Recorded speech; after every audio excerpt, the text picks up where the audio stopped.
Halo, kita berjumpa kembali di sesi manajemen keuangan. Kali ini kita akan membahas tentang topik financial statement, cash flows, and taxes. Pertama-tama, kita mau melihat laporan tahunan perusahaan atau yang sering kita dengar istilah annual report. Di dalam laporan tahunan perusahaan terdiri dari pertama, gambaran hasil operasional perusahaan selama tahun lalu. Lalu yang kedua, pembahasan tentang pengembangan bisnis baru yang akan mempengaruhi operasional perusahaan. Dan yang ketiga adalah presentasi 4 laporan keuangan dasar. Apa kegunaan laporan keuangan bagi suatu perusahaan?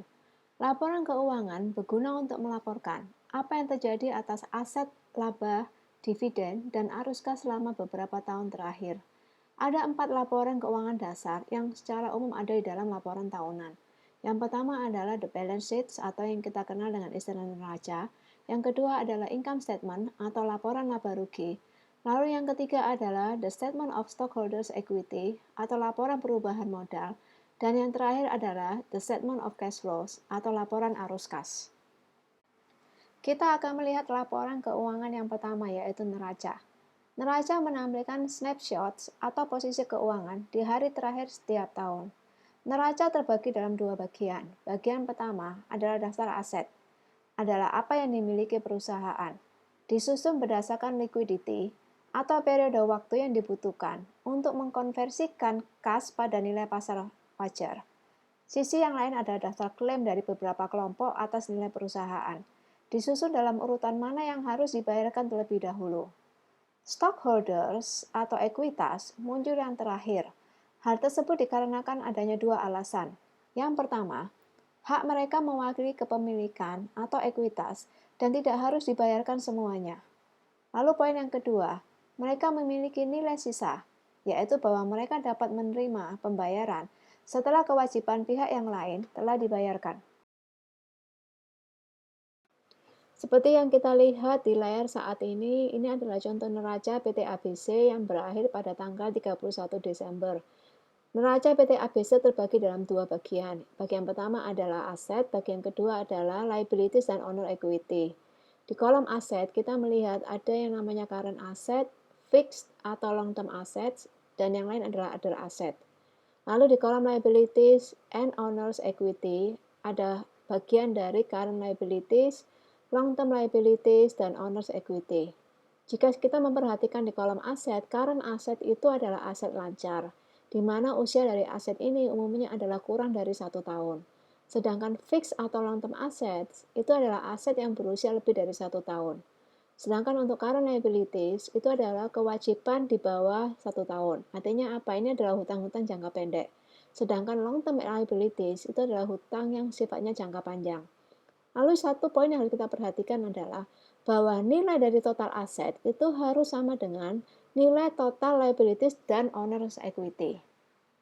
Laporan keuangan kedua yang akan kita pelajari adalah the income statement atau laporan laba rugi. Income statement meliputi semua periode waktu, tetapi pada umumnya dibuat bulanan, kuartalan, dan tahunan. Tidak seperti balance sheet yang merupakan cerminan atau cuplikan suatu perusahaan pada waktu tertentu. Income statement merefleksikan kinerja selama periode.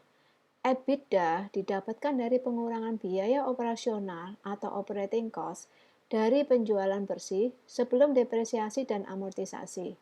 Depresiasi diterapkan untuk aset berwujud seperti pabrik dan peralatan, sedangkan amortisasi diterapkan untuk aset yang tidak berwujud seperti hak paten, copyright, trademarks, dan goodwills. Sekarang kita dapat melihat di layar bahwa ini adalah contoh dari laporan laba rugi. Pertama kita akan melihat namanya net sales atau penjualan bersih. Lalu dari hasil yang dimiliki oleh net sales itu kita kurangkan dengan operating cost, sehingga kita menemukan hasil yang namanya EBITDA atau earning before interest, taxes, depreciation, and amortization. EBITDA dikurangi oleh depresiasi dan amortisasi menghasilkan yang namanya EBIT, yaitu earning before interest and taxes, laba sebelum bunga dan pajak. Lalu kita kurangkan dengan bunga sehingga menghasilkan yang namanya EBT, earnings before taxes, laba sebelum pajak. Kita kurangkan dengan nilai pajak, maka kita menemukan nilai Net income before preferred dividends atau laba bersih sebelum pembayaran dividen preferen. Apabila ada saham preferen, maka kita harus mengurangkan dengan dividen saham preferen terlebih dahulu, sehingga kita menghasilkan yang namanya net income. Laporan keuangan ketiga adalah Statement of Stockholders Equity. Di dalam laporan Statement of Stockholders Equity, perubahan dalam stockholders equity yang terjadi selama periode akuntansi. Retained earnings tidak merepresentasikan aset, tetapi klaim atas aset. Seperti yang kita perhatikan di layar, ini adalah contoh dari Statement of Stockholders Equity. Kita perhatikan ada saldo awal, lalu ditambahkan dengan net income, kita kurangkan dengan cash dividend sehingga kita menemukan saldo akhir, yaitu sebesar 896. Selanjutnya kita mau mempelajari apa yang dimaksud dengan net cash flow atau arus kas bersih. Net cash flow secara umum berbeda dibandingkan dengan accounting profit, karena beberapa pendapatan dan biaya yang terdapat dalam income statement tidak diterima atau dibayarkan secara tunai sepanjang tahun tersebut. Sehingga, seperti yang kita lihat, nilai dari net cash flow itu adalah net income, kita kurangkan dengan non-cash revenue, ditambah dengan non-cash charges. Net cash flow sama dengan net income ditambah depresiasi dan amortisasi.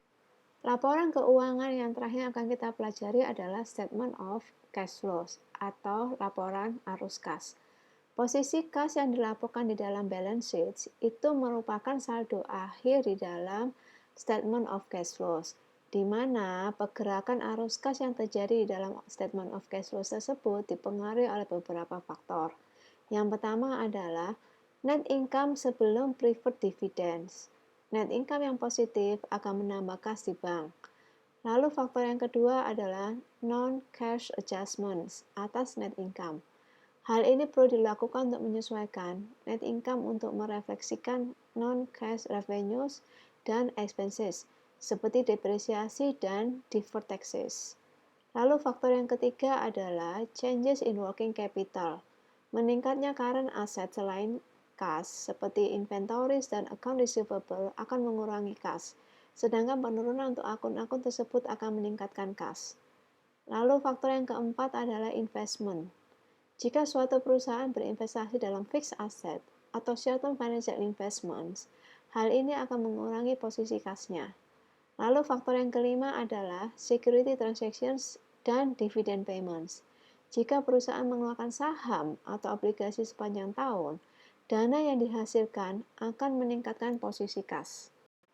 Ada 3 kategori untuk cash flow activities. Yang pertama adalah operating activities, lalu yang kedua adalah investing activities, dan yang ketiga adalah financing activities.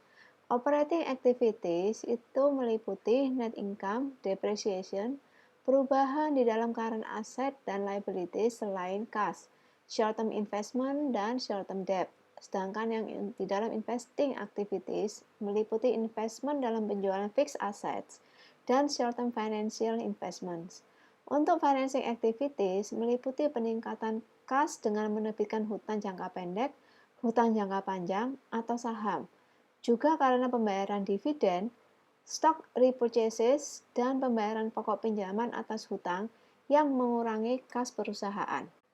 Kita lihat contoh yang ada di layar saat ini. Ini adalah contoh dari aktivitas arus kas yang terbagi dalam 3 kelompok seperti yang telah dijelaskan sebelumnya, yaitu berasal dari operating activities, investment activities, dan financing activities. Untuk operating activities kita melihat pertama kita memasukkan yang namanya net income before preferred dividends. Jadi kita memiliki nilai net income kita. Lalu kita lakukan dengan adjustment untuk depresiasi dan juga perubahan dari working capital. Sehingga kita menemukan yang namanya net cash provided by operating activities. Lalu kita masuk ke namanya investing activities. Di situ kita memasukkan angka-angka yang terkait perubahan dari aset.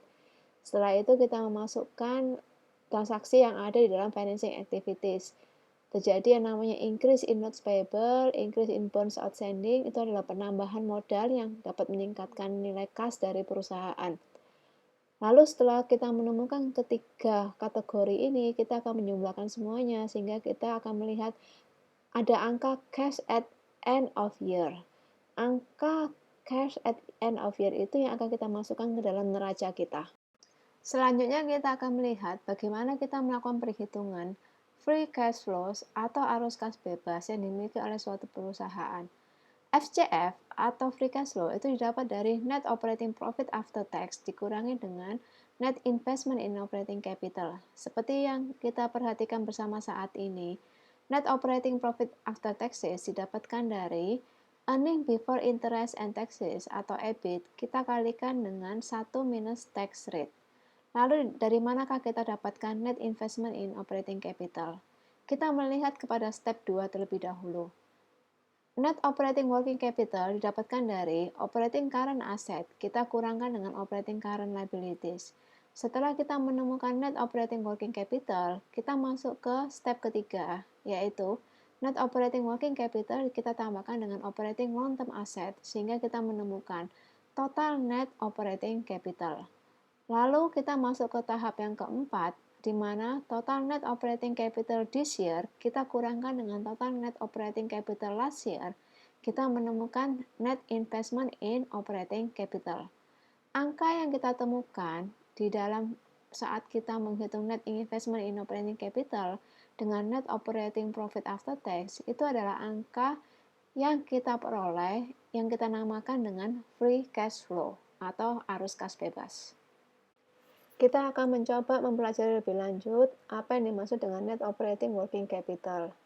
Short-term assets yang biasanya digunakan dalam aktivitas operasional perusahaan disebut operating current assets. Short-term investments bukan merupakan operating assets dan umumnya dikeluarkan ketika menghitung operating current assets. Rule of thumb di dalam net operating working capital.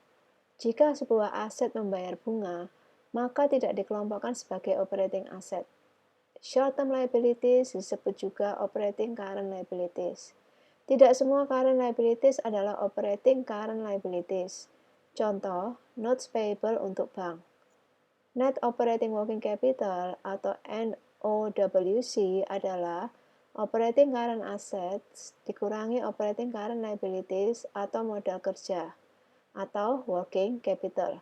Sehingga kita menemukan total net operating capital sama dengan NOWC atau net operating working capital ditambah operating long-term assets. Apa kegunaan dari free cash flow atau arus kas bebas yang dimiliki oleh perusahaan? Arus kas bebas yang dimiliki oleh perusahaan atau yang kita kenal dengan namanya FCF itu pertama dapat kita gunakan untuk membayar bunga kepada kreditur. Namun harus diingat bahwa biaya bersih suatu perusahaan adalah biaya bunga setelah pajak. Lalu yang kedua adalah membayar kembali kreditur, membayar sebagian hutang. Lalu kegunaan yang ketiga adalah membayar dividen kepada pemegang saham. Kegunaan yang keempat adalah membeli kembali saham dari pemegang saham. Sedangkan kegunaan yang kelima adalah membeli investasi jangka pendek atau other non-operating assets. Sekarang kita mau melihat hubungan antara FCF dan corporate value. FCF adalah cash flow yang tersedia untuk didistribusikan kepada investor, sehingga fundamental value suatu perusahaan bergantung kepada expected future FCF. Apakah negatif free cash flow selalu buruk? Jawabannya adalah tidak selalu, bergantung kepada alasan mengapa free cash flow negatif. Adalah suatu sinyal yang buruk jika FCF negatif karena NOPAT negatif. Hal ini berarti perusahaan menghadapi masalah operasional. Banyak perusahaan dengan tingkat pertumbuhan tinggi memiliki NOPAT positif tetapi FCF negatif karena mereka melakukan investasi besar dalam aset operasional untuk mendukung pertumbuhan. Tidak ada yang salah dengan pertumbuhan yang profitable, bahkan jika hal tersebut menyebabkan negatif cash flows. Untuk melihat apakah pertumbuhan itu menguntungkan, kita harus melihat return on investment capital atau ROIC terlebih dahulu. Topik terakhir yang akan kita pelajari untuk sesi kali ini adalah Economic Value Added atau yang kita sebut dengan EVA. Economic Value Added atau EVA itu fokus kepada efektivitas manajerial pada tahun tersebut, di mana rumus untuk Economic value added didapatkan dari net operating profit after taxes atau NOPAT.